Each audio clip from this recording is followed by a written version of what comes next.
Hey, so it's me today, as it is every single day, and I'm posting this video. Mm, my mom told me that I should read the story that I wrote yesterday. There's only been one love in my life, and my daughter killed her.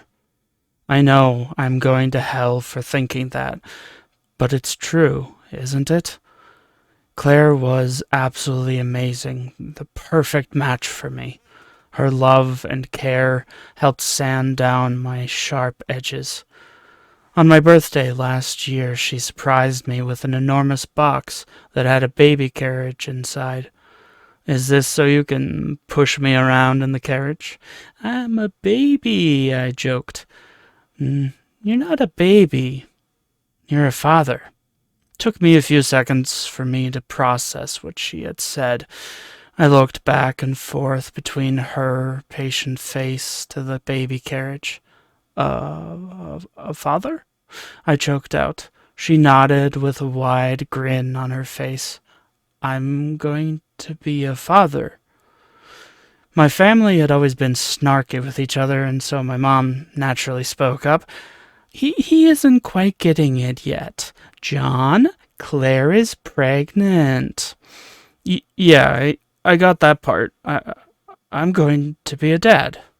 I finally forced a big grin on my face and swept her up in a bear hug, screaming, You're going to be a mom! I could feel her giggling into my beard.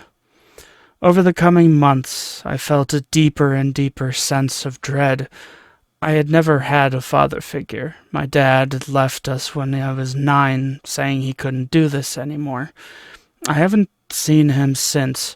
He wasn't even much of a dad before he left, so I guess it didn't make that much of a difference. But internally, I knew it did make a difference. What kind of dad will I be? I don't even know how to father a child, I told Claire one night. She grinned. John, do I have to explain the birds and the bees to you? You already fathered a child. That part is over. Finito. Now, as far as what kind of dad you'll be, that's something you'll figure out as you go along. Every parent is different. Raise your kid the way you wish you were raised. What does that even mean? Don't leave when the baby turns 9, I snapped. She watched me for a few seconds, studying me. John, you're scared.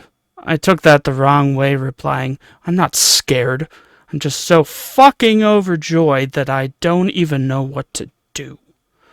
None of us do. Even those who've read all the books still don't know what to do because every single kid, every single situation, every single parent is different. You can do this.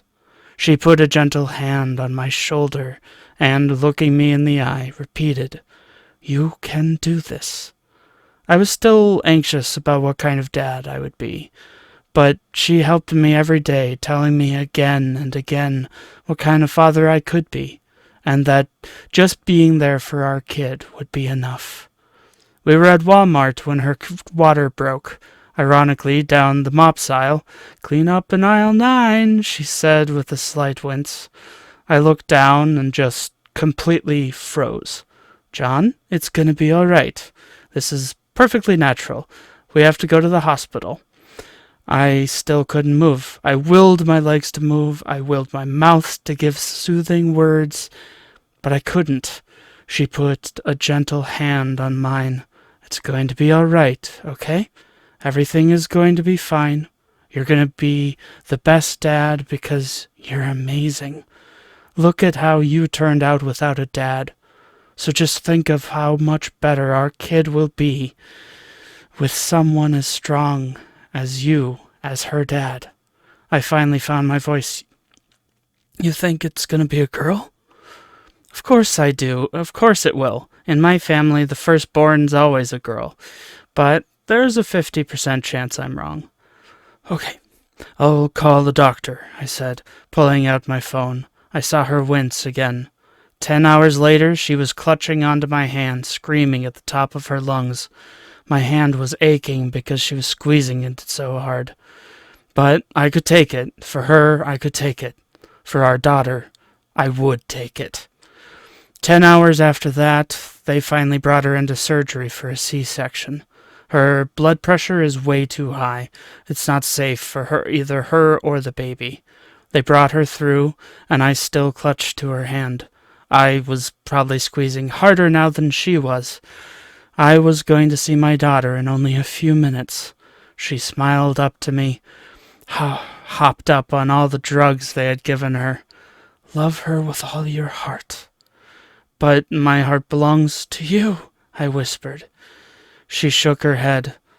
Our heart is one, but we pass our hearts to our children. You're not making any sense, I joked.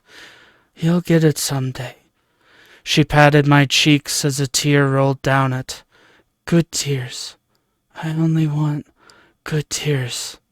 Her voice was getting fainter. Drugs really must have been doing something. Honey, I will spend only good tears. Doctor, her blood pressure is falling, a nurse said. Love her with all your heart, she repeated, so faint I almost didn't hear.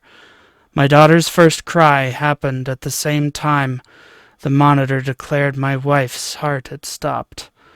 I just stood there with a stumped expression on my face, tears begging to be let free. But they didn't come. They tried to put my daughter in my arms, but I couldn't move. I froze. I couldn't do this alone. I can't do this alone. I don't even know what kind of father I'm supposed to be. Oh, God, I gasped as the doctor called it.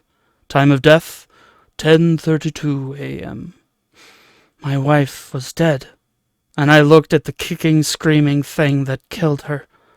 I found my legs and stumbled out of the room, gasping for air. I couldn't breathe. My mom was out in the waiting room, and she came running to me. What happened? She asked as I collapsed against a wall. Could I just become the wall? Just a blank shell, no feelings. Dead. Claire's dead, I finally choked out. Tears were backing up my throat. I couldn't swallow. Oh, my God. I'm so sorry. What about the baby? She asked. So that was the very first installment, I guess you could call it, of that story. It's not the end. Come back tomorrow if you want to see more. Or I guess not Seymour. Seymour. Hello, Seymour.